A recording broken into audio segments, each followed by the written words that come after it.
In 1982, a cheerleader named Sarah Beth Coleman broke Michael Jordan's heart.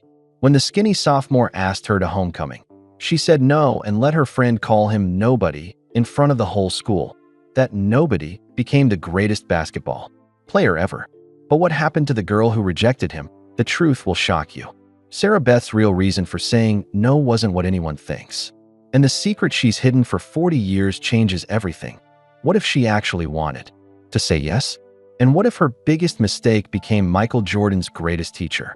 What if I told you that the most famous basketball player in the world once had his heart broken by a cheerleader who didn't even know his name? And what if I told you that this same cheerleader's life took a turn so unexpected, so heartbreaking, that it would make you question everything you think you know about fame, success, and second chances? You'd probably think I was making it up.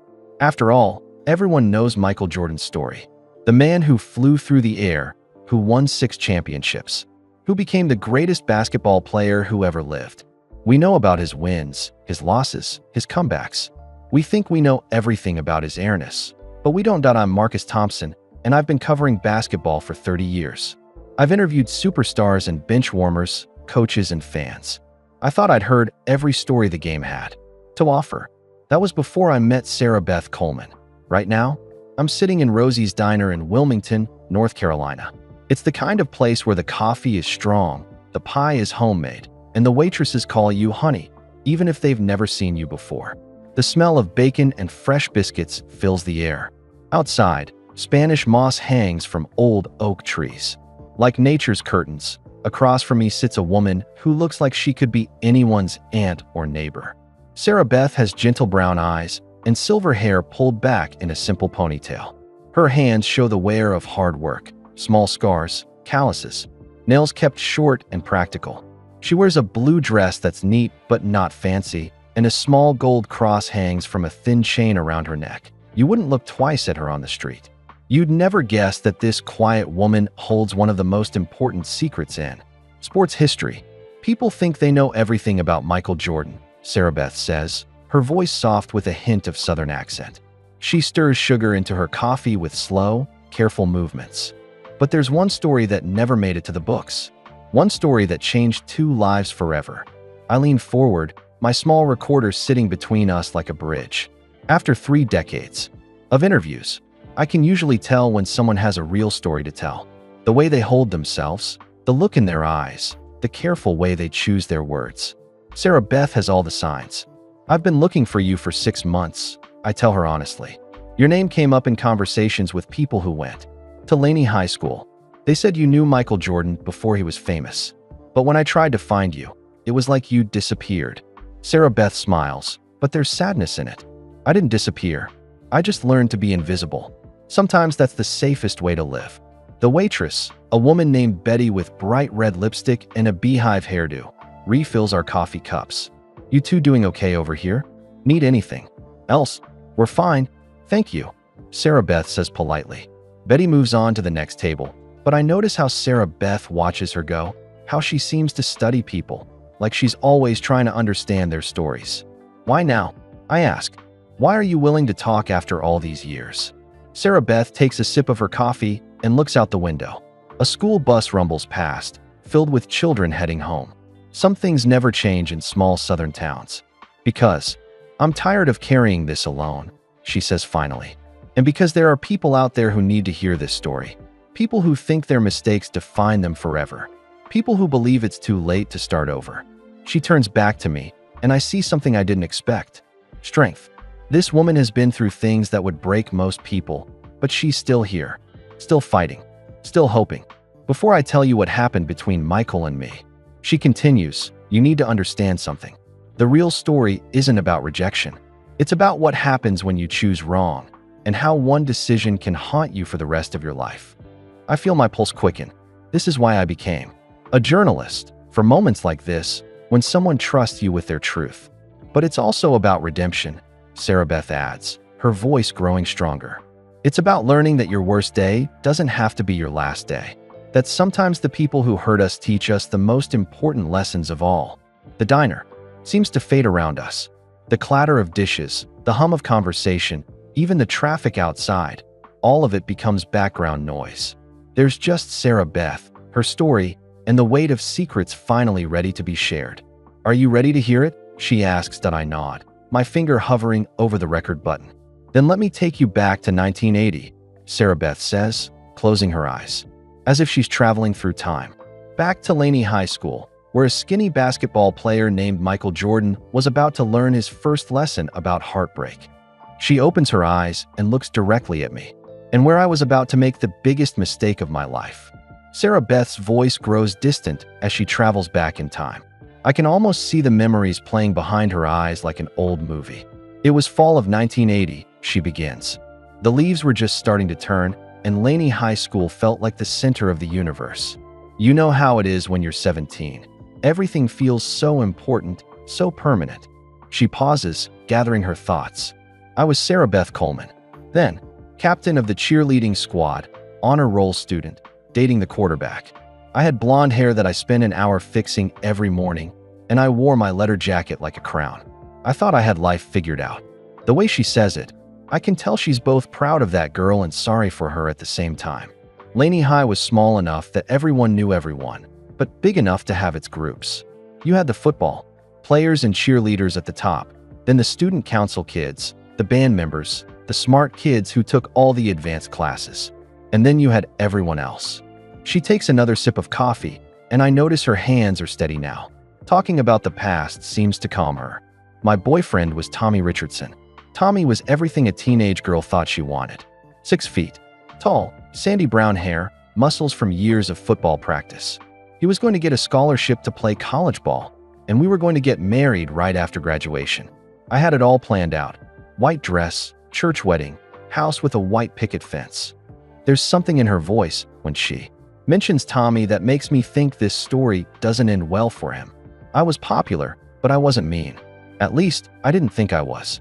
I said hello to everyone in the hallways. I helped with school fundraisers. I tutored younger kids in math. I thought being nice sometimes was enough. The word sometimes hangs in the air like a warning. That's when Michael Jordan entered my world. Except back then, nobody called him Michael. He was just Mike, this skinny sophomore who got cut from the varsity basketball team. Can you imagine? The greatest basketball player of all time got cut from his high school team. She shakes her head, smiling at the memory. Mike was tall, probably about 6 feet even then, but he was all arms and legs. He had this gap between his front teeth and a nervous laugh that he did when he was embarrassed. His clothes never quite fit right. Hand-me-downs from his older brother, I think.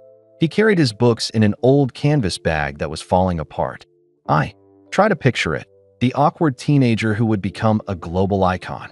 But there was something about him. Sarah Beth continues, her voice growing softer. Even then, you could see it if you looked hard enough.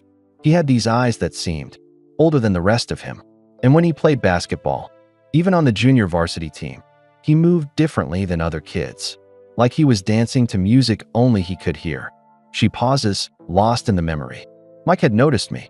I knew because my friend Jennifer Walsh told me. She'd seen him watching me during lunch, looking away real quick when I turned around. She thought it was funny, this nobody having a crush on me.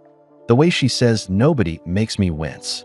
But here's the thing nobody knew, not even Jennifer. I had noticed him too. This is the first hint of the secret she's been carrying, and I leaned forward slightly.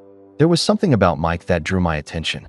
Maybe it was how hard he worked during JV practice. Maybe it was how he treated the younger kids, always encouraging them, never making fun of anyone. Or maybe it was just something I couldn't name, a feeling that this boy was going places, even if nobody else could see it. She looks directly at me. I used to watch him shoot baskets behind the gym after practice. He'd stay until it was almost dark, making the same shots over and over until he got them right. I'd make excuses to walk past the gym windows just to see him out there, determined and alone. The picture she's painting is heartbreaking. 2 teenagers noticing each other, but trapped by social rules neither of them made. My world was pep rallies and homecoming court and Friday night football games where I cheered for Tommy while wearing his leather jacket. Mike's world was junior varsity games in the smaller gym, where maybe 20 people showed up to watch. She sighs deeply. We lived in the same school, but we might as well have been on different planets. I was dating the king of the school, and he was just Mike Jordan, the kid who got cut from varsity. The irony in her voice is thick enough to cut. I told myself it didn't matter. I had my life planned out with Tommy.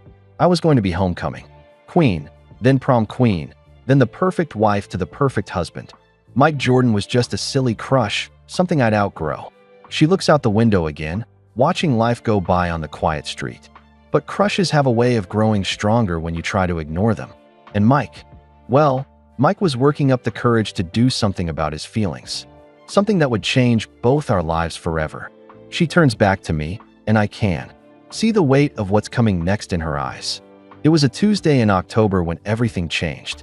The air was crisp, the leaves were golden, and I was sitting in the cafeteria with my friends, planning my perfect life with my perfect boyfriend. Her voice drops to almost a whisper. That's when Mike Jordan walked up to our table and asked me to the homecoming dance. She closes her eyes, as if the memory still hurts after all these years. And that's when I made the choice that I've regretted every single day since. Sarah Beth's hands tremble slightly as she reaches for her coffee cup. Even after all these years, this memory still has the power to shake her. I can see it like it happened yesterday, she says, her voice barely above a whisper. Mike had been building up courage for days. His friend Larry told me later that Mike had practiced what he was going to say in front of his bedroom mirror. She takes a shaky breath. It was lunchtime on a Tuesday. I was sitting at our usual table by the big windows in the cafeteria. The autumn sun was streaming in, making everything look golden. I was with Jennifer Walsh, Amanda Price, and Kelly Stevens, my cheerleading squad. I can picture the scene. Teenage girls at their special table, untouchable in their social kingdom. We were talking about homecoming dresses. Jennifer was showing us a magazine picture of some fancy dress she wanted her mother to buy. Amanda was complaining about her date. Everything was normal and perfect in my little world. Sarah Beth pauses, gathering strength for what comes next. Then I saw Mike walking toward our table. My heart started beating faster, but I told myself he was probably just walking past to get to the lunch line. But he kept coming, straight toward us. She closes her eyes, living the moment again. He was wearing a blue button-down shirt that was too big for him and jeans that had been washed so many times they were almost white at the knees. His hair was combed neat, like he'd tried extra hard that morning. He was carrying a folded piece of paper in his hand. The detail about the paper breaks my heart. A teenage boy who cared enough to write down what he wanted to say. When he reached our table, everything went quiet. Not just at our table. It felt like the whole cafeteria was watching. Mike cleared his throat and looked right at me. Sarah Beth opens her eyes, and I can see tears forming. "Hi, Sarah Beth," he said. His voice cracked a little, the way teenage boys' voices do when they're nervous. Could I talk to you for a minute?" She wipes at her eyes with a napkin. "Jennifer." And Amanda started giggling. Not mean giggling, just the way girls do when something unexpected happens. But Kelly elbowed Jennifer to make her stop. I'm holding my breath, even though I know how this story ends. I should have said yes. I should have gotten up and walked with him somewhere private. But I was 17 and scared and stupid. So I said, "You can talk here, Mike." "What's up?" The regret in her voice is devastating. Mike looked around at my friends, then back at me. He was blushing so hard his face was almost red. But he took a deep breath and said it anyway. Sarah Beth's voice drops to barely a whisper. "Sarah Beth, would you like to go to the homecoming dance with me?" The silence stretches between us. I can almost hear the echoes of that long-ago cafeteria. For about 3 seconds, nobody said anything. Mike was looking at me with these hopeful eyes. My friends were staring with their mouths open. And I felt my whole world tilting sideways. She takes another shaky breath. Because the truth was, Marcus, I wanted to say yes. Every part of me wanted to jump up and say yes. But I was too scared, too worried about what people would think, too trapped by the life I thought I was supposed to want. This is the revelation I've been waiting for, and it hits like a punch to the stomach. So instead, I said the words that have haunted me for 40 years. "Oh, Mike, that's really sweet, but I'm already going with Tommy. We've been planning it for months." She's crying now, quiet tears that speak of decades of regret. Mike's face just fell, like someone had turned off a light inside him. He nodded slowly and said, "Okay, I understand. Sorry to bother you, but the story isn't over." That should have been the end of it. A simple no, a little embarrassment, life moving on. But then Jennifer opened her big mouth. Sarah Beth's voice turns angry, not at Jennifer, but at the memory. Jennifer Walsh looked Mike up and down and said, loud enough for half the cafeteria to hear, "Seriously? You actually thought Sarah Beth would go with you? She's the cheerleading captain, and you're nobody." The cruelty of teenage social hierarchies laid bare in one sentence. The cafeteria did go quiet then. Really quiet. You could hear the lunch ladies in the kitchen dropping spoons. Mike just stood there, his face getting redder and redder. Not from embarrassment now, but from humiliation. Sarah Beth looks directly at me, and I said nothing. I sat there and let my friend call him nobody. I sat there and watched him die a little inside. I sat there like a coward. The self-hatred in her voice is almost unbearable. Mike looked at me one more time. Not angry, just sad, disappointed, like he'd expected better from me. Then he turned around and walked away. The paper with his speech was still crumpled in his hand. She wipes her eyes again. The cafeteria slowly went back to normal. Jennifer laughed and said something about the nerve of some people. Amanda shook her head like she couldn't believe what had happened. Kelly looked uncomfortable but didn't say anything. Sarah Beth stares out the window.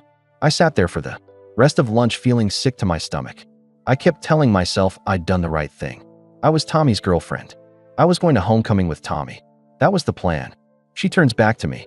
But that night, I lay in bed staring at the ceiling, thinking about the look on Mike's face, thinking about how I'd felt when he asked me, thinking about what might have happened if I'd been brave enough to say yes.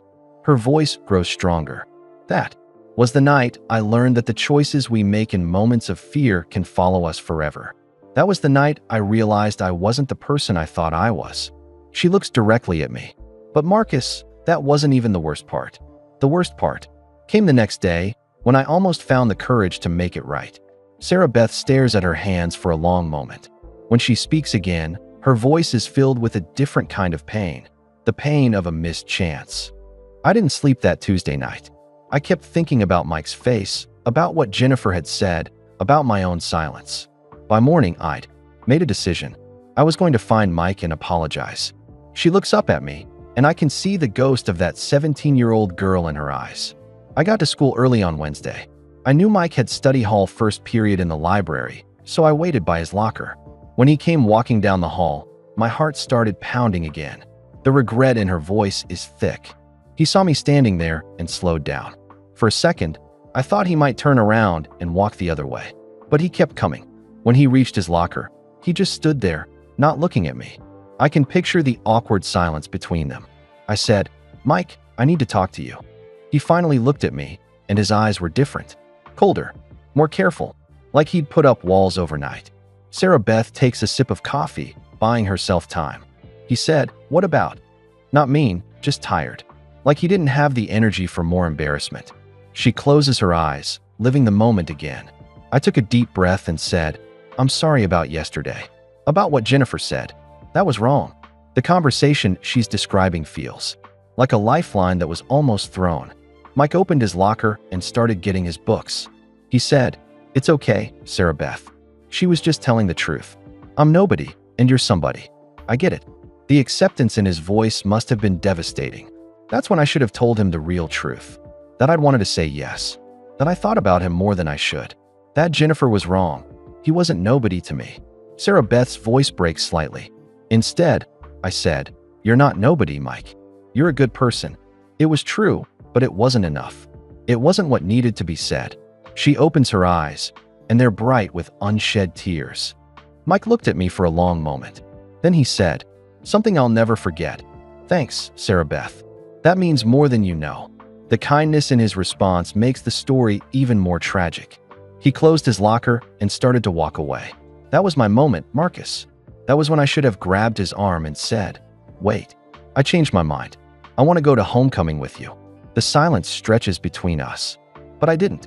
I stood there and watched him walk away, and I told myself it was for the best. I had a boyfriend. I had a reputation. I had a plan. Sarah Beth's voice turns bitter. So Mike and I went back to living in our separate worlds. But something had changed. We'd notice each other in the hallways now. Sometimes our eyes would meet, and there'd be this moment of possibility. But then one of us would look away. She describes the rest of their high school years with the pain of someone watching a movie where she knows the ending. Mike grew 6 inches that year. He made varsity as a junior and became the star of the team. College scouts started coming to games. The same kids who'd laughed at him in the cafeteria were suddenly trying to be his friend. The transformation she's describing is remarkable. I watched it all happen from my place in the popular crowd. Tommy and I were still together, still making our perfect plans. But I found myself looking for Mike in the hallways, checking the sports page for his scores, feeling proud when he did well. There's a wistfulness in her voice. There was one more chance during Mike's senior year. After a big game where he scored 30 points, I was walking to my car and saw him by himself near the gym. Tommy was at a party I didn't want to go to, and for a moment, I thought about walking over to Mike. Another missed opportunity. I actually took a few steps toward him. He looked up and saw me coming. He smiled, not his nervous smile, but a real one. Confident now. Sarah Beth stops, lost in the memory. But then Tommy's friends drove up and honked their horn. They were going to pick me up for the party after. Oh, I turned toward their car, and when I looked back, Mike was gone. The symbolism is perfect and heartbreaking. That was the last real chance we had. A few months later, Mike graduated and went to the University of North Carolina. Tommy and I got married right after graduation, just like we'd planned. Her voice grows flat, like she's reciting facts. I was 19 when I had my first baby, 21 when I had my second. Tommy's football scholarship fell through after a knee injury, and he came back to Wilmington to work at his dad's auto shop. The contrast between the two paths is stark. While Mike was becoming Michael Jordan, winning championships at UNC, I was changing diapers and trying to make ends meet. While he was being drafted by the Chicago Bulls, I was working 3 jobs to pay rent. She looks directly at me. But you know what the hardest part was? Watching him on TV and knowing I could have been part of that story. Not the fame or the money. I didn't care about that. But I could have been part of his journey. I could have been someone who believed in him from the beginning. Sarah Beth's voice grows stronger. Instead, I became a cautionary tale. The girl who chose safety over possibility. The girl who let fear win. She pauses, then adds quietly. But that's not the end of the story, Marcus. Because life has a way of giving us second chances, even when we don't deserve them. And sometimes, the person you hurt becomes the person who saves you. She looks out the window where the afternoon light is starting to fade. The next part of my story gets harder before it gets better, but it's important you hear it all because it explains how a cheerleader who broke Michael Jordan's heart ended up being helped by him 30 years later. Her voice drops to a whisper, and how the biggest mistake of my life taught me the most important lesson I ever learned. Sarah Beth's voice changes as she moves into the next part of her story. The wistfulness is gone, replaced by something harder and more painful. The 1990s were Michael Jordan's golden years, she begins. 6 championships, worldwide fame, everything he dreamed of and more. I watched every game I could, even though it hurt sometimes. She fidgets with her napkin, tearing small pieces from the edge. While Michael was flying through the air, my life was falling apart in slow motion. Tommy's drinking started getting worse after his knee injury ended his football dreams. What began as weekend beers became daily drinking became something much darker. The shift in her tone tells me we're entering difficult territory. At first, I made excuses for him. He was disappointed about his career. He was stressed about work. He was just having a hard time adjusting to regular life after being a star athlete. Her voice grows quieter. But excuses only work for so long. By 1992, when Emma was 5 and Jake was 3, Tommy was coming home drunk most nights. He'd slam doors, yell at the kids for making noise, blame me for everything that went wrong in his life. I can see her hands trembling slightly as she talks. The first time he hit me, I was so shocked I didn't even know what to do. It was over something stupid. I'd forgotten to buy his favorite beer at the grocery store. He slapped me across the face and then immediately started crying, saying he was sorry, that it would never happen again. Sarah Beth looks directly at me. That's how it starts, Marcus. Not with a fist, but with an apology. With promises that it was just one time, one mistake, one moment of anger that won't be repeated. The pattern she's describing is heartbreakingly familiar. But it did happen again, and again, always followed by tears and promises and flowers the next day. I started wearing makeup to cover bruises, making up stories about walking into doors or falling downstairs. She takes a shaky breath. My children watched it all.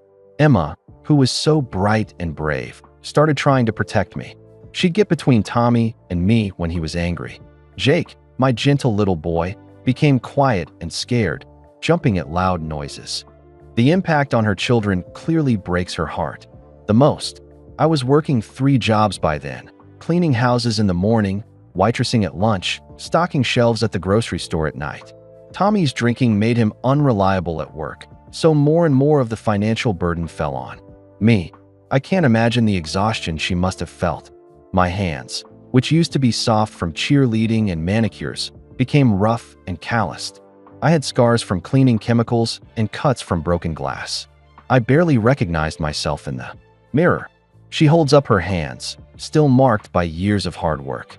But even in my darkest moments, I tried to hold on to who I really was. I volunteered at Emma and Jake's school when I could. I slipped extra food to hungry customers at the diner. I stayed late to help elderly clients who couldn't afford full cleaning services.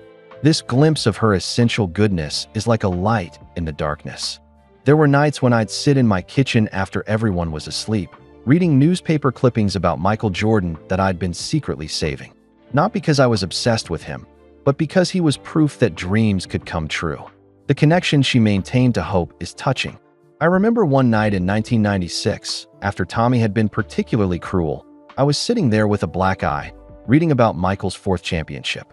I started crying, not from the physical pain, but from the weight of my choices. She wipes at her eyes with the back of her hand.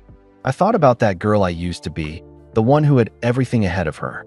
I thought about Mike Jordan, asking me to homecoming with such hope in his eyes. I thought about all the moments I'd chosen fear over courage, safety over possibility. The regret in her voice is overwhelming. That's when I started writing him a letter. I don't know what I thought I was doing. Maybe I just needed to tell someone the truth about what my life had become. She pauses, lost in the memory. I wrote about how sorry I was for the way I'd treated him, how I'd watched his career with pride and admiration, how seeing his success reminded me that people could rise above their circumstances if they were brave enough to try. The letter sounds like a lifeline thrown across time. I told him about my children, about how Emma had his determination and Jake had his kindness. I told him about my work helping other people, how I was trying to make something good come from my pain. Sarah Beth's voice grows stronger, but I never sent it. Tommy found the letter before I could mail it. He was furious, screaming about how I thought I was too good for our life, how I was living in fantasies about some basketball player who wouldn't even remember my name. The cruelty of that moment is devastating. He tore up the letter and threw the pieces in my face. Then he hurt me worse than he ever had before. That was the night I realized I had to choose between staying alive and staying married. Her voice drops to a whisper, but I still wasn't brave enough to leave. Not yet. It would take 2 more years and one final, terrible night before I found the courage to save myself and my children. She looks at me with eyes that have seen too much. You want to know what Michael Jordan taught me, even though he didn't know it? He taught me that the only way to win is to keep playing, even when you're losing. Even when everyone says you don't belong on the court. Sarah Beth straightens her shoulders. I may have been losing for most of the 1990s, but I wasn't ready to give up the game. Not yet. Sarah Beth's hands grip her coffee cup tighter as she prepares to tell me about the night that changed everything. In the diner around us, life continues. Normally, the sound of conversations, the clink of silverware, the hiss of the coffee machine. But at our table, time feels suspended. It was June 14th, 1998, she begins, her voice steady but strained. I remember the exact date because it was the night Michael Jordan won his 6th championship with the Bulls. I was watching the game at work during my break at the grocery store. She pauses, and I can see her gathering strength. I had been saving money for months, hiding it in a coffee can behind the washing machine. Emma was 17 then, about to be a senior in high school. She'd been accepted to 3 colleges with partial scholarships, but we needed money for the rest. The hope in her voice is painful to hear, knowing what's coming. I'd saved almost $3,000. It had taken me 2 years of putting away every spare penny, skipping meals, working extra shifts, but it was going to be enough for Emma's first year. Sarah Beth's voice grows hollow. That night, I got home from work around midnight. The house was dark except for the TV in the living room. Tommy was passed out on the couch with empty beer bottles around him. Nothing unusual. She takes a shaky breath. But when I went to the laundry room to add my tips from that night to the coffee can, it was gone. The can was there, but it was empty. $3,000, just gone. The devastation. In her voice is raw. I stood there staring at that empty can for I don't know how long. All those extra hours, all that sacrifice, all of Emma's dreams, just gone. I felt something break inside me that had never broken before. Her hands are trembling now. I went back to the living room where Tommy was snoring on the couch. I shook him awake and asked him where the money was. He opened his eyes and looked at me like I was stupid. Sarah Beth's voice grows harder. "What money?" he said, but I could see it in his face. He knew exactly what money. So I asked him again, and that's when he got angry. The temperature at our table seems to drop. He stood up, swaying a little, and said, "You mean the money you were hiding from me? In my own house." Like I was the one doing something wrong. The victim blaming is exactly what I'd expect from an abuser. I told him that money was for Emma's college, that it was our daughter's future. And you know what he said? Sarah Beth looks directly at me. He said, "She doesn't need college. She can get married like her mother did." Like my life was something to aspire to. The cruelty of that statement takes my breath away. That's when I learned he'd lost it all gambling. $3,000 gone in one night at some card game. He wasn't even sorry. He was angry at me for hiding money from him. Her voice begins to rise, and she catches herself, looking around the diner. We started fighting, really fighting. I was screaming about Emma's future, about how hard I'd worked, about how he had no right. He was yelling about respect and how I thought I was better than him. The fight she's describing sounds terrifying. Then Emma came downstairs.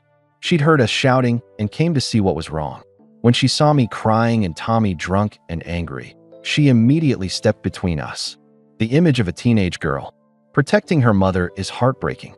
Emma looked at Tommy and said, "Don't you dare touch her." This 17-year-old girl, standing up to a grown man who outweighed her by 100 pounds. Pride and pain mix in Sarah Beth's voice. That's when Tommy completely lost control. He pushed Emma out of the way and grabbed me by the shoulders. He was shaking me, calling me names I won't repeat, blaming me for everything wrong in his life. I can see her reliving the terror of that moment. Emma tried to get between us again, and Tommy shoved her hard. She fell and hit her head on the coffee table. When I saw blood on my daughter's forehead, something inside me snapped. Sarah Beth's voice becomes fierce. I started hitting Tommy with everything I had, screaming at him to get away from my children. Jake came running downstairs, saw the blood, saw me fighting his father, and he did the bravest thing any of us had ever done. The pride in her voice is unmistakable. My 10-year-old son picked up the phone and called 911. While Tommy and I were still fighting, while Emma was bleeding, Jake was talking to the police dispatcher, giving our address, asking for help. The courage of that little boy brings tears to my eyes. When the police arrived, they found me with bruises on my arms and face, Emma with a cut on her forehead, and Tommy drunk and belligerent. The house was a mess, furniture knocked over, pictures broken. She pauses, collecting herself. The officers asked if I wanted to press charges. I'd been asked that question before, and I'd always said no. But this time was different. This time, he'd hurt Emma. This time, my children had seen too much. I hold my breath, hoping she finally found her courage. But I still said no. Even after everything, I was still too scared, too trained to protect him, too convinced that keeping the family together was more important than keeping us safe. The disappointment in her own voice is crushing. After the police left, Tommy passed out again. Emma and I sat in the kitchen, holding ice to our bruises. She looked at me with these eyes that were way too old for 17 and said, "Mom, we can't live like this anymore." The wisdom of that teenager cuts through everything. I looked at my beautiful, brilliant daughter, the girl who was supposed to go to college, who was supposed to have a better life than mine, and I saw my own fear reflected in her eyes. Sarah Beth's voice grows stronger. That's when I realized the most important lesson of my life. Sometimes loving someone means being brave enough to break your own heart. She looks directly at me. I may not have had the courage to save myself, but I had the courage to save them. That night, I decided we were leaving. I didn't know where we'd go or how we'd survive, but I knew we couldn't stay. Her voice drops to a whisper. It took me 3 more days to work up the nerve, but on June 17, 1998, I packed everything we could carry and walked out that door with my children. The relief in her voice is palpable. We had nowhere to go and almost no money, but for the first time in years, I felt like I could breathe. Sarah Beth's voice lightens as she talks about leaving, but I can hear the fear that must have followed that moment of freedom. Starting over at 35 with 2 children and $300 is harder than anything I'd ever imagined, she says, stirring her coffee slowly. But it was also the first honest thing I'd done in years. She looks out the window where the afternoon sun is starting to slant lower. The women's shelter was a 2-story house on Maple Street that had been converted to help families like ours. It could hold 12 women and their children. When we arrived that first night, I was carrying 2 garbage bags with our clothes and a small box with Emma's school papers. The image she paints is both heartbreaking and hopeful. The woman who met us at the door was named Maria Santos. She was about 50, with kind eyes and calloused hands like mine. She took one look at the 3 of us and said, "You're safe now. Everything else we can figure out." I can hear the gratitude in Sarah Beth's voice even now. Maria showed us to a small room with bunk beds and a tiny dresser. Emma and I would share the bottom bunk, and Jake got the top. It wasn't much, but it was ours, and Tommy couldn't get to us there. The simple safety of that room must have felt like luxury. The first few weeks were the hardest. Emma cried herself to sleep every night, not because she missed Tommy, but because she thought her college dreams were over. Jake kept asking when we were going home, not understanding that we couldn't go back. The children's struggles add another layer of pain to the story. I felt like I was drowning in paperwork and decisions. Government assistance forms, legal aid appointments, job applications. I'd never done any of this alone before. Sarah Beth's voice grows stronger as she continues. But something amazing started happening. Away from Tommy's constant criticism and anger, I began to remember who I was. The real me, not the scared woman I'd become. This transformation is what I've been waiting to hear about. I got a job at Sunrise Diner on Market Street, working the morning shift. The pay wasn't much, but the owner, Mrs. Chun, was patient while I learned to manage my schedule around the shelter's rules. The kindness of strangers becomes a recurring theme. Emma found work at Henderson's bookstore after school. Instead of complaining about not going to college right away, she threw herself into learning everything she could. She taught herself bookkeeping and helped Mr. Henderson with his accounts. The resilience of her daughter shines through. Jake blossomed at his new school. Away from the tension and fear at home, his gentle nature came back. He made friends easily and started bringing home A's on his report cards. Each small victory must have felt monumental. The other women at the shelter became like sisters to me. There was Linda, who'd left with her baby after her husband broke her arm. There was Carmen, whose boyfriend had threatened to kill her if she ever left. There was Denise, who'd been told by her family that divorce was a sin, even when her husband was beating her. The community of survivors created their own support system. We helped each other with everything. Watching kids, sharing clothes, practicing job interviews. We learned that we weren't alone, that we weren't crazy, that what happened to us wasn't our fault. The healing power of shared experience comes through clearly. Maria became more than a shelter director to me. She became a mentor and friend. She saw something in me that I couldn't see in myself. Sarah Beth's voice fills with warmth when she talks about Maria. One day, about 3 months after we'd arrived, Maria sat me down in her office. She said, "Sarah Beth, you have a gift for helping people. Have you ever thought about going back to school?" This seems like the moment everything started to change. I laughed and told her I was a high school dropout with 2 kids and no money. But Maria didn't laugh. She pulled out some papers and said, "These are GED study guides. And this is information about financial aid for single mothers." The possibility of education must have seemed impossible. I stared at those papers like they were written in a foreign language. "I can't," I told her. "I'm working full-time and raising 2 children. When would I study?" The practical obstacles seemed overwhelming. Maria leaned forward and said something I'll never forget. "You're stronger than you know.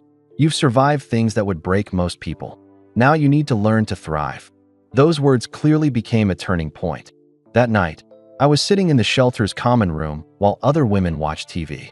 I opened one of those GED books and started reading. It was harder than I expected, but also easier than I'd feared. The first step toward education represents so much more than academics. Emma found me there around 11 o'clock, bent over math problems. Instead of telling me to get some sleep, she sat down next to me.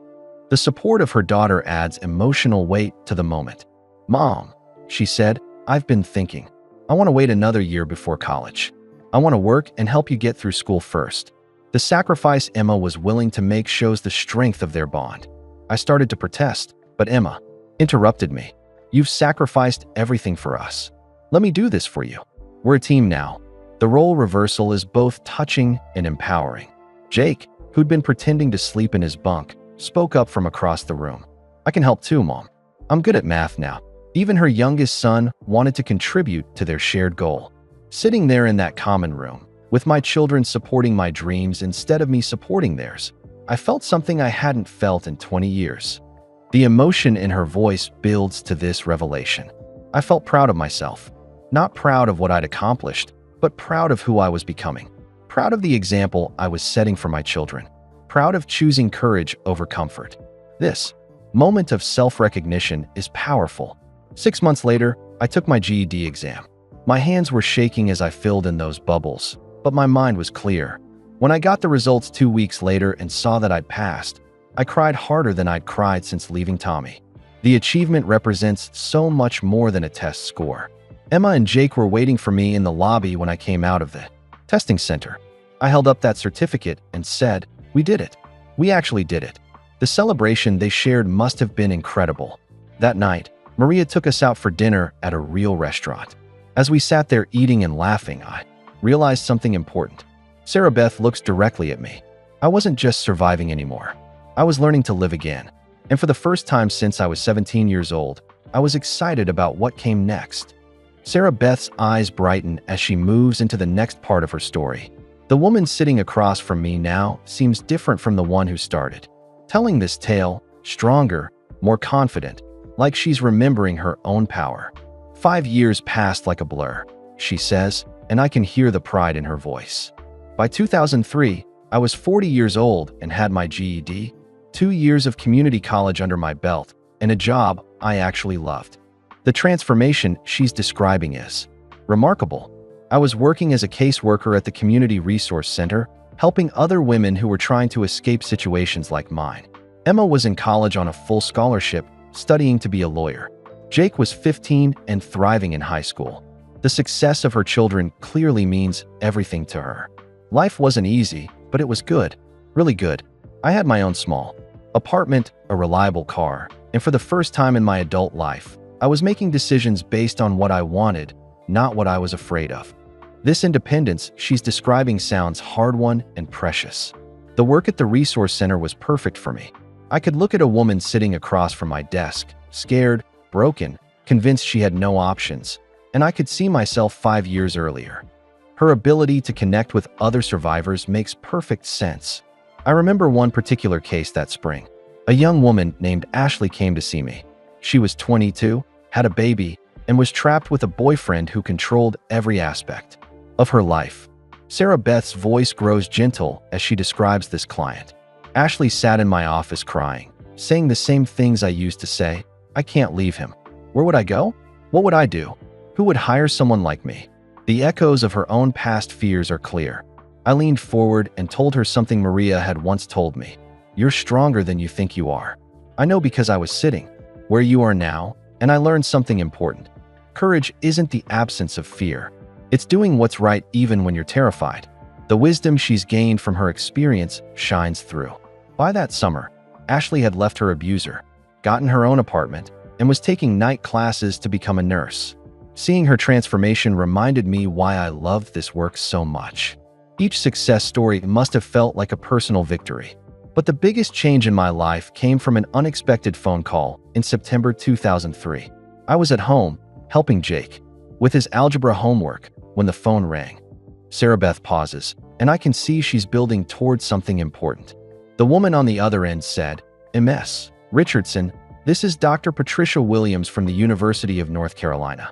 I've been following your work at the Community Resource Center, and I'd like to talk to you about an opportunity. The surprise in her voice is still there after all these years. I almost hung up, thinking it was some kind of mistake. But Dr. Williams continued, "We have a graduate fellowship program for exceptional students who want to work in social services. Your supervisor, Janet Morrison, recommended you." The recognition of her potential by others must have been overwhelming. I sat there holding the phone, not knowing what to say. Me? At the University of North Carolina? It seemed impossible. The self-doubt she's describing is so relatable. Dr. Williams explained that the fellowship would pay for me to complete my bachelor's degree and then earn a master's in social work. Full tuition, plus a living stipend. All I had to do was maintain good grades and commit to working in social services for 5 years after graduation. The opportunity sounds almost too good to be true. When I finally found my voice, I said, "Dr. Williams, I don't think you understand. I'm 40 years old. I have 2 children. I don't have the background for something like this." Her insecurity about her qualifications is heartbreaking. She laughed gently and said, "Ms. Richardson, from what I've heard, you have something that can't be taught in textbooks, real experience and the ability to connect with people who need help. That's exactly what we're looking for." The validation of her lived experience as valuable knowledge is powerful. After I hung up, I sat staring at the phone for 10 minutes. Jake asked if I was okay, and I realized I was crying. The emotional impact of unexpected opportunity comes through clearly. "Mom," Jake said, "what's wrong?" And I told him, "Nothing's wrong, sweetheart. Something might finally be right." The hope in that moment must have been overwhelming. But accepting the fellowship meant leaving Wilmington, leaving the life I'd built, leaving the work I loved. It meant starting over again, this time in Chapel Hill, surrounded by people who were decades younger and far more educated than me.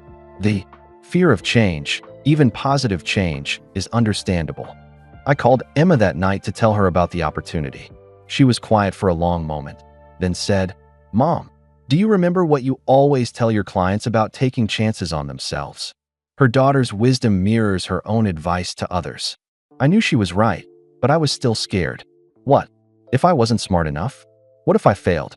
What if I was just a 40-year-old woman trying to live in a young person's world? The fears she's listing are so human and relatable.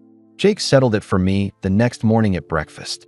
He looked up from his cereal and said, "Mom, you always tell your clients to be brave. Maybe it's time you took your own advice." The inside of her teenage son cuts through all her fears. 2 weeks later, I drove to Chapel Hill for an interview with Dr. Williams and the fellowship committee. Walking across that campus, with its brick buildings and old oak trees, I felt like I was stepping into someone else's life. The university setting must have been intimidating, but also inspiring. The interview went better than I'd hoped.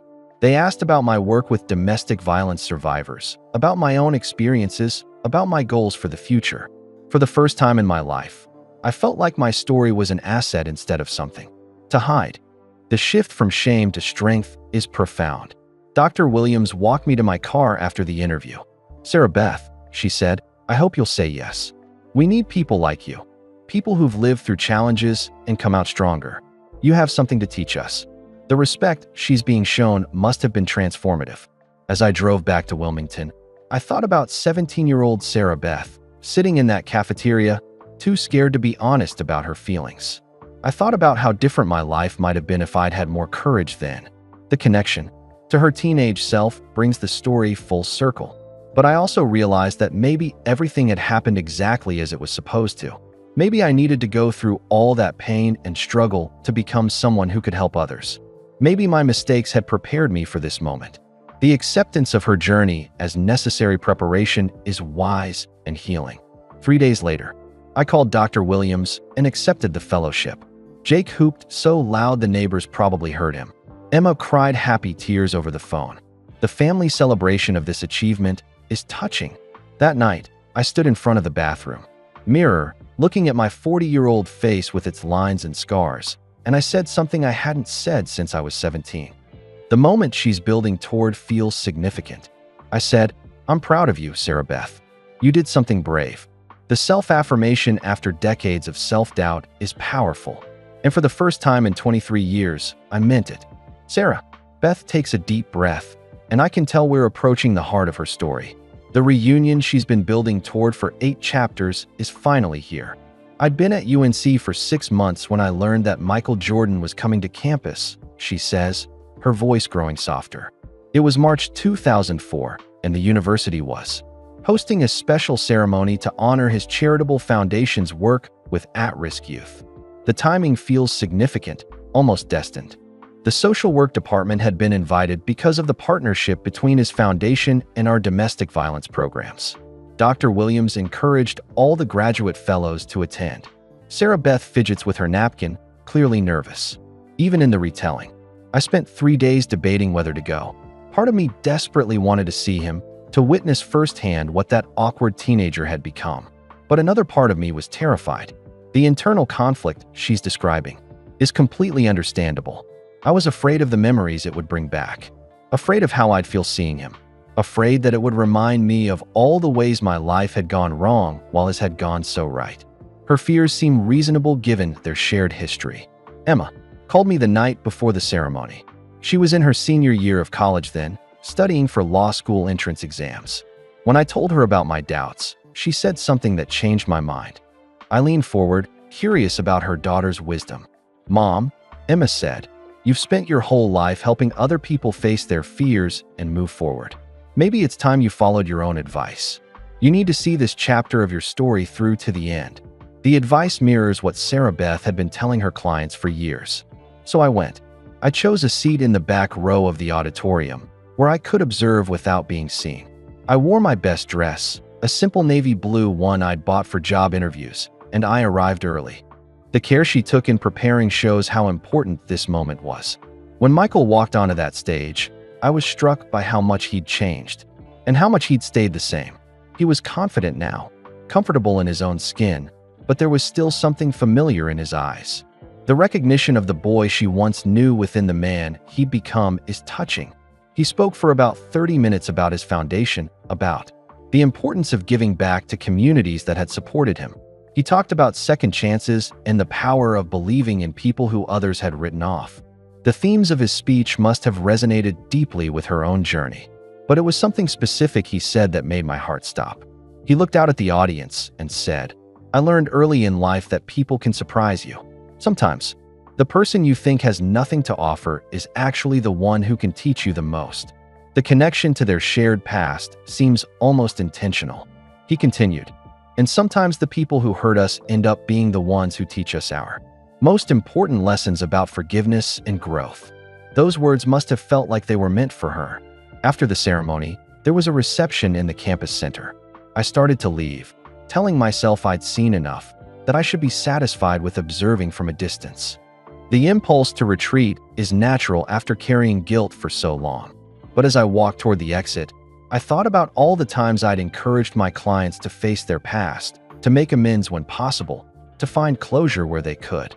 Her own professional advice becomes the catalyst for action. I turned around and walked back into that reception. Michael was surrounded by university officials and admirers, shaking hands and posing for pictures. I waited patiently at the edge of the crowd. The courage it took to stay and wait must have been enormous. When there was finally a brief lull in the crowd, I took a deep breath and stepped forward. My heart was pounding so hard I could hear it in my ears. The physical manifestation of her nervousness is so relatable. "Mr. Jordan," I said quietly, "I'm Sarah Beth Coleman. I went to Laney High School with you."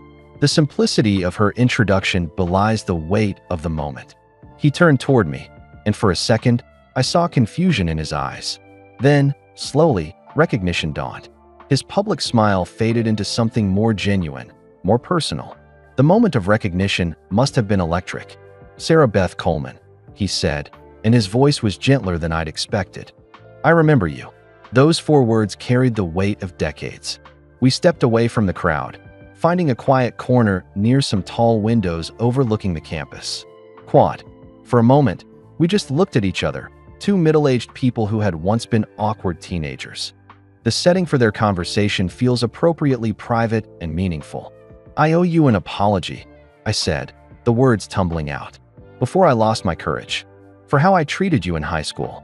For not standing up for you when my friend was cruel. I was young and scared, but that's no excuse. Her apology is direct and takes full responsibility. Michael was quiet for a long moment, studying my face. Then he said, "We were kids, Sarah Beth. We all made mistakes back then." His gracious response shows the man he's become. "Maybe," I said, "but some mistakes stay with you longer than others. I want you to know that I watched your career over the years, and I was always rooting for you. I'm proud of what you've accomplished." Her honesty about following his career adds depth to their connection. He smiled then, and for a moment, I saw a glimpse of that 17-year-old boy I'd once known. "Thank you for saying that. It means more than you know." The gratitude in his response must have been healing.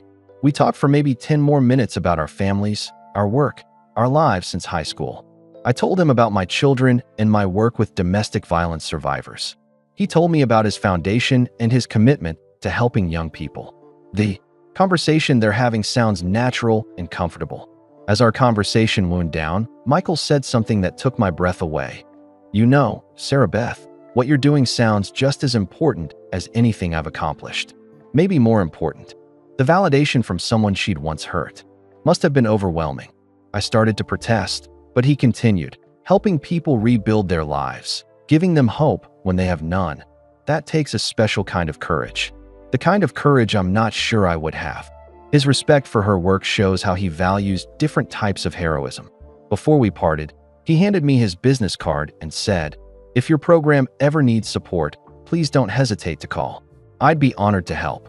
The offer of assistance must have been unexpected and touching. As I walked back to my car that evening, I felt something I hadn't experienced in years. It wasn't closure exactly, but something deeper. It was forgiveness, not just his forgiveness of me, but my forgiveness of myself. The emotional resolution she's describing sounds profound. I realized that the scared 17-year-old girl who had made that terrible choice in the cafeteria had grown into someone who could make amends, who could face her past with honesty and grace. The connection between her teenage self and her adult self shows real growth. That night, I called Emma and Jake to tell them about the encounter. Emma cried happy tears over the phone. Jake, who was 18 then and wise beyond his years, said, "Mom, now you can stop carrying that weight around." Her children's reactions show how her guilt had affected the whole family. He was right. For 24 years, I'd carried the shame of that moment in the cafeteria. But standing in that reception hall, talking to Michael as equals, I finally understood something important. The lesson she learned seems to be the culmination of her journey. Our worst moments don't define us. How we grow from them does. And sometimes, the people we think we've hurt end up being the ones who teach us the most about grace and forgiveness. This wisdom represents years of hard-won understanding. As I drove home that night, I felt lighter than I had in decades. I'd faced my past, made my peace with it, and discovered that the boy I'd once hurt had grown into a man who understood the power of second chances. The sense of relief and completion is palpable. But Marcus, that's still not the end of our story. Because what I didn't know that night was that Michael Jordan was about to become one of the most important people in my life, in a way I never could have imagined. We're back in the present now, in this small diner in Wilmington where our conversation began. Sarah Beth looks at me with eyes that hold the weight of a story finally being told in full. I can sense we're approaching the revelation that will change everything I thought I knew about this tale. "That's a beautiful story, Sarah Beth," I say carefully, but I have to ask, why did you agree to talk to me? After all these years of privacy, why tell this story now? Sarah Beth is quiet for a long moment. Her fingers trace the rim of her coffee cup, which has long since grown cold. The afternoon light streaming through the diner windows has shifted, casting different shadows across our table. "Because there's something else, Marcus," she says finally, her voice barely above a whisper. "Something I've never told anyone. Something that changes everything about that day in the cafeteria 30 years ago." I lean forward, my heart rate picking up. After 9 chapters, I thought I knew this story, but the look in her eyes tells me I was wrong. "The truth is," she continues, taking a shaky breath, "I didn't reject Michael Jordan because I was already going to homecoming with Tommy Richardson." The words hang in the air between us like a bomb waiting to explode. I rejected him because I was scared. Terrified, actually. Scared of what? I ask, though I think I'm beginning to understand. Sarah Beth looks directly at me, and her voice grows stronger. Scared because I liked him back. Really, truly liked him. I had been watching. Him too, Marcus. For months. I'd been hoping he would notice me, hoping he would find the courage to talk to me. The revelation hits me like a physical blow. Everything I thought I understood about their story has just been turned upside down. You mean? I mean that when Mike Jordan walked up to our table that Tuesday in October 1982, my heart didn't sink. It soared. Every part of me wanted to jump up and say yes to his invitation. She wipes at her eyes, which have filled with tears. But I was 17 years old, and I was more afraid of what my friends would think than I was brave enough to follow my heart. The tragedy of that moment becomes even more devastating with this new information. So when he asked me to homecoming, I panicked. I gave him the answer I thought I was supposed to give, not the answer I wanted to give. She pauses, gathering strength for what comes next. But Marcus, that's not even the worst part. The worst part is what I did the next day. I'm holding my breath now, sensing we're approaching the core of her decades-long regret. The day after I rejected Mike, I couldn't stop thinking about him, about the look on his face, about what I'd done, about what I really wanted. Her voice grows stronger, as if telling this secret is somehow liberating. So I decided to fix it. I was going to find him and tell him the truth. I was going to say that I'd made a mistake, that I would love to go to homecoming with him. The image of 17-year-old Sarah Beth finding that kind of courage is both inspiring and heartbreaking. I found out where he lived from the school directory. It was a small house on Pine Street, about 2 miles from my neighborhood. I walked there after school on Wednesday. She closes her eyes, living the memory again. I stood outside his house for 20 minutes, working up the courage to knock on the door.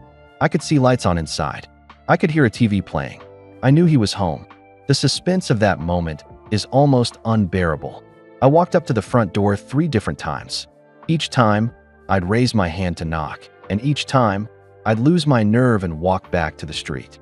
The physical manifestation of her internal struggle paints a vivid picture. Finally, on the 4th try, I actually knocked. Softly at first, then louder when no one answered. My heart is pounding as she describes this pivotal moment. Mike's mother came to the door. Mrs. Jordan was a kind woman with gentle eyes. She smiled and asked if she could help me. The kindness of his mother makes what comes next even more painful. I told her I was a friend of Mike's from school and asked if he was home. She said he was in his room doing homework, and she asked if I'd like to come in. Sarah Beth's voice breaks slightly. That was my moment, Marcus. That was when I should have walked into that house and told Mike the truth. That was when I should have chosen courage over fear. But you didn't, I say softly. No, I didn't. I stood there on his front porch, looking at his mother's kind face, and I said, actually, never mind. It wasn't important. Thank you anyway. The weight of that decision clearly still haunts her. I turned around and walked away. Mrs. Jordan called after me, asking if she should tell Mike I'd stopped by, but I just kept walking. The missed opportunity seems almost too tragic to bear. I've thought about that moment every single day for 40 years, Marcus. Not because I think my life would have been perfect if I'd knocked on that door, but because I learned something crucial about courage that day, or rather, about the cost of not having it. She looks at me with eyes that have seen decades of regret. You asked me earlier if I regret my choices. I regret the way I treated Mike in the cafeteria. I regret not standing up to Jennifer when she was cruel. I regret not having the courage to be honest about my feelings. Her voice grows thoughtful. But I don't regret my life, Marcus. My children are everything to me. My work helping other women has given me purpose I never could have imagined. I've learned that there are many different ways to have a meaningful life. She reaches into her purse and pulls out an envelope that looks like it's been handled many times. There's one more thing I need to tell you. The reason I'm sharing this story now. The reason I finally agreed to talk. She slides the envelope across the table to me. My name is written on it in handwriting I don't recognize. What is this? It's a letter from Michael Jordan. He asked me to give it to you when you came to interview me. My hands are trembling as I pick up the envelope. He knew you were coming. Sarah Beth nods. He's been a silent supporter of my work for 10 years, Marcus. Ever since our conversation at UNC, he's been funding programs, making donations, helping me expand the services we offer to domestic violence survivors. The revelation that Michael Jordan has been secretly supporting her work adds another layer to their story. He never asks for recognition, never wants his name attached to anything. He just quietly helps, year after year. She gestures toward the letter. Last month, he called me and said he thought it was time for our story to be told, not for publicity or attention, but because he believes it might help people who are carrying their own regrets, their own shame about past mistakes. I stare at the envelope, afraid to open it. He said he wanted people to understand that redemption is possible, that our worst moments don't have to define us forever. Sarah Beth's voice grows gentle. He specifically asked for you to write the story, Marcus. He said he'd been following your work for years and trusted you to tell it honestly and with compassion. The weight of that trust is overwhelming. Read the letter, she says softly. It explains everything better than I ever could. As I open the envelope with shaking hands, Sarah Beth adds one final thought. What I want people to understand, Marcus, is that this story isn't really about rejection at all. It's about two scared teenagers who were too afraid to be honest with each other, and how that moment of fear taught both of us lessons that shaped the rest of our lives. I unfold the letter, and Michael Jordan's words are waiting to change everything. I thought I knew about this story. My hands tremble as I unfold the letter. The paper is cream-colored and expensive, with Michael Jordan's personal letterhead at the top. Sarah Beth watches me silently, her eyes reflecting years of carried secrets finally being released that I begin to read aloud.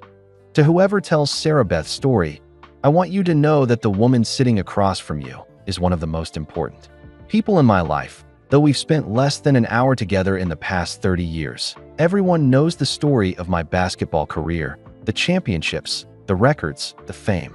But they don't know the story of how I learned to handle rejection, how I learned to turn pain into fuel, how I learned that sometimes the people who hurt us are also the ones who teach us the most valuable lessons.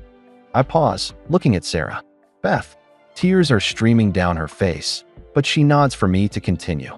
Sarah Beth Coleman didn't just reject me at lunch that day in 1982.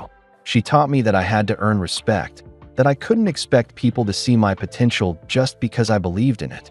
She taught me that sometimes the answer is no, and that's not the end of the world. It's just the beginning of working harder. But more than that, she taught me about forgiveness and the power of second chances. When she approached me at UNC in 2004, she didn't have to apologize. I had moved past that teenage embarrassment years ago, but she did it anyway because she had grown into someone who takes responsibility for her actions, even actions from decades earlier. Sarah Beth covers her face with her hands, overwhelmed by his words. I need to tell you something that Sarah Beth doesn't know. 2 days after she rejected me in the cafeteria, I was shooting baskets behind my house, angry and hurt and feeling sorry for myself. My mother came outside and found me there, and I told her what had happened. Son, she said, sometimes God puts people in our path not to give us what we want, but to teach us what we need to learn. That girl may have said no to a dance, but she said yes to showing you who you really are. I look up at Sarah Beth, whose eyes have widened in surprise. Clearly, this is news to her. My mother was right. That rejection lit a fire in me that burned for years. Every time I faced doubt, every time someone said I wasn't good enough, I remembered how it felt to be called nobody in front of half the school. I used that pain to push myself harder, to prove that Sarah Beth and her friends were wrong about me. But here's what took me years to understand. They weren't wrong about who I was then. I was nobody special, just a skinny kid with big dreams and no way to back them up. Sarah Beth's rejection wasn't cruel, it was honest. And sometimes honesty is the greatest gift someone can give you, even when it hurts. Sarah Beth is sobbing now, and I have to pause to compose myself. I've watched Sarah Beth's work with domestic violence survivors over the past 10 years, and I've seen her transform her own pain into purpose. She helps hundreds of women find the courage to leave dangerous situations, to start over, to believe in themselves again. She takes broken people and shows them how to rebuild their lives with strength and dignity. The teenage girl who was too scared to follow her heart became a woman who teaches others to choose courage over comfort. The cheerleader who chose popularity over authenticity became someone who helps others find their authentic voice. The young woman who made one wrong choice became someone who dedicates her life to helping others make better choices. The transformation he's describing is breathtaking in its scope. I've been privileged to support her work financially, but she's the one doing the real work.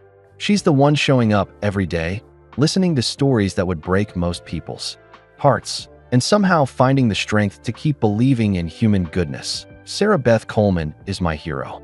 Not because she rejected me. That was just a moment in time that taught us both important lessons. She's my hero because of who she became. After that moment, because of how she chose to use her pain, because of the way she's lived her life in service to others. I have to stop reading because my voice is breaking. Sarah Beth reaches across the table and touches my hand. The story isn't about a cheerleader who rejected Michael Jordan. I continue, reading through my tears. It's about two teenagers who were too scared to be honest with each other, and how that moment of fear taught them lessons that shaped their entire lives.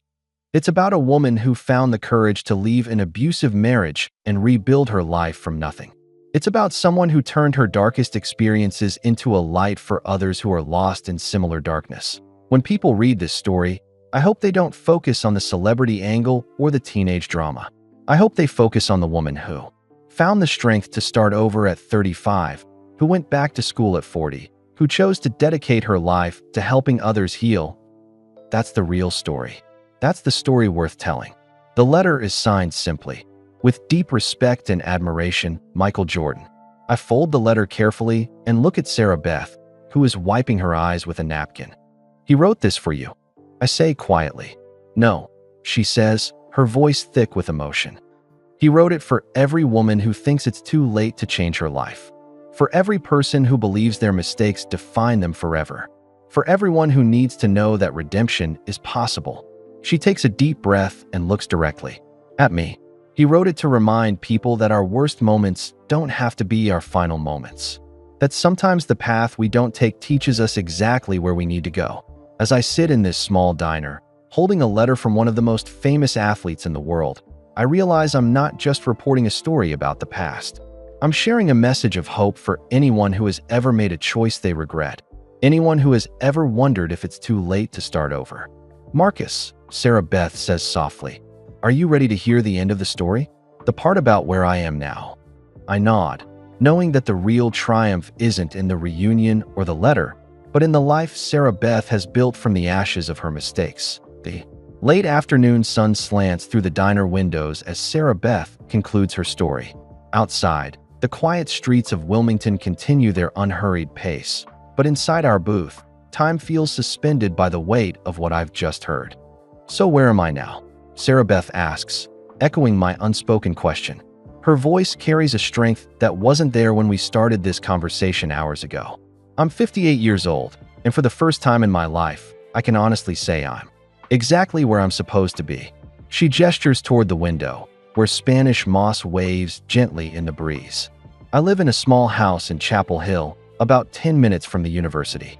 It's nothing fancy, 3 bedrooms, a tiny garden, a front porch where I drink my coffee every morning. But it's mine, and it's filled with love." The simple contentment in her voice is beautiful. Emma is 31 now and one of the best family law attorneys in North Carolina. She specializes in domestic violence cases, helping women navigate divorces from abusive husbands. She says I taught her that sometimes the most important battles are fought in quiet courtrooms, not on television. The pride in her voice when she talks about her daughter is unmistakable. Jake is 29 and teaches middle school. He works with at-risk kids in low-income neighborhoods, the kind of children who remind me of Mike Jordan at that age, full of potential but surrounded by people who can't see it yet. Both of her children chose careers that help others, clearly influenced by their mother's example. Emma has 2 children now, my grandchildren. Sophie is 6 and has her grandmother's determination. Marcus, yes, she named him after you even, though she hasn't met you yet, is 4 and has the gentlest heart I've ever seen. The thought that her daughter named a child after me, someone she knew only through her mother's trust, is deeply moving. I run a nonprofit organization called Second Chances. We help women transition from abusive relationships to independence. We provide emergency housing, job training, childcare, legal assistance, and counseling. In the past 10 years, we've helped over 500 women start new lives. The scope of her impact is staggering. Our success rate is remarkable. 87% of the women who complete our program remain independent and abuse-free 5 years later. We have partnerships with colleges, job training centers, and employers who understand that these women aren't broken, they're just starting over. The statistics she's citing represent hundreds of transformed lives. Michael's foundation has been our largest supporter, though we don't advertise that connection. He believes, like I do, that the work should speak for itself. Every year, his donation allows us to help 50 more families. The ongoing partnership between them has clearly blossomed into something meaningful. People sometimes ask me if I'm bitter about my life. They look at Michael's success and wealth, and they assume I must have regrets about not being part of that world. This question must come up often in her work. But I'm not bitter, Marcus. I'm grateful. My difficult experiences gave me the understanding I needed to help others. I wouldn't have been able to connect with scared, broken women if I hadn't been one myself. The wisdom she's gained from her pain is profound. Every woman who walks into my office sees someone who understands her fear, her shame, her belief that she has no options. They see someone who survived and thrived, who rebuilt her life from nothing and found purpose in helping others do the same. Her lived experience has become her greatest professional qualification. 5 years ago, I met someone special. His name is David Mitchell, and he's a fellow social worker I met at a conference. He's kind, patient, and he loves my children like they were his own. The happiness in her voice when she mentions David is lovely to hear. David knows my whole story, about Michael, about Tommy, about all of it. He says what matters to him isn't where I've been, but who I am now. He tells me every day that my past doesn't define me, my choices do. Finding love again after everything she's been through seems like its own miracle. We're getting married next spring. Emma is planning the wedding, and Jake is going to walk me down the aisle. It won't be the fairy tale wedding I dreamed about at 17, but it will be real and honest and full of people who love us. The contrast between her teenage dreams and her adult reality is striking but beautiful. This morning, before coming to meet you, I was preparing for my next client. Her name is Jessica, and she's 22 with a baby. She came to us last week with nothing but a diaper bag and bruises she tried to hide with makeup. The cycle of helping continues. As I read Jessica's file, I thought about the journey that brought me to this moment. Every rejection, every mistake, every moment of fear and pain, it all led me here, to this work, to this life. The acceptance of her path as necessary preparation is profound. If someone had told 17-year-old Sarah Beth that she would spend her life helping abused women, she wouldn't have understood. That girl thought success meant being popular, marrying the quarterback, living in a big house with a white picket fence. The evolution of her definition of success is remarkable, but 58-year-old Sarah Beth knows better. Success isn't about having a perfect life. It's about taking an imperfect life and making something beautiful from it. It's about using your pain to ease someone else's suffering. Her philosophy has been hard-won through decades of struggle and growth. You asked me earlier if I would change that day in the cafeteria if I could. I've thought about that question for hours while telling you this story. This is the final test of whether she's truly made peace with her past. I would change the way I treated Mike. I would stand up to Jennifer when she was cruel. I would be kinder and braver. But I wouldn't change the outcome, because that path led me here. Her answer shows genuine acceptance rather than regret. Every rejection is a redirection, Marcus. Every closed door opens a window.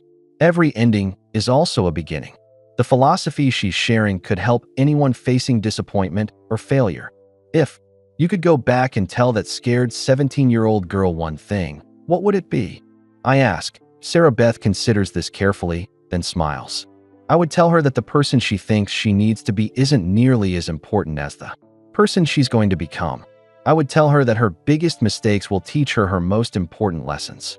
And I would tell her that 30 years from now, she'll be sitting in a diner, sharing her story with a journalist, hoping that someone, somewhere, will read it and find the courage to start over. She looks directly at me. The cheerleader who rejected Michael Jordan became something more important than famous, Marcus. She became necessary. She became the person who catches other people when they fall, who shows them that their worst day doesn't have to be their last day. As I close my notebook, I I realize I've witnessed something remarkable, not just the telling of a story, but the completion of a life's journey from fear to courage, from pain to purpose, from regret to redemption. And maybe that's the most important lesson of all, Sarah Beth says softly. Sometimes the path we don't take teaches us exactly where we need to go. Outside the diner, life in Wilmington continues its gentle rhythm. But inside, a story has been told that will change how I think about second chances, about redemption, about the power of turning our deepest pain into our greatest purpose. Sarah Beth Coleman, the cheerleader who rejected Michael Jordan, has become exactly who she was meant to be. Sarah Beth's story reminds us that our worst moments don't define us. How we grow from them does. Sometimes the path we don't take teaches us exactly where we need to go. That we'd love to know where you're listening from. Drop a comment below and tell us your city or country.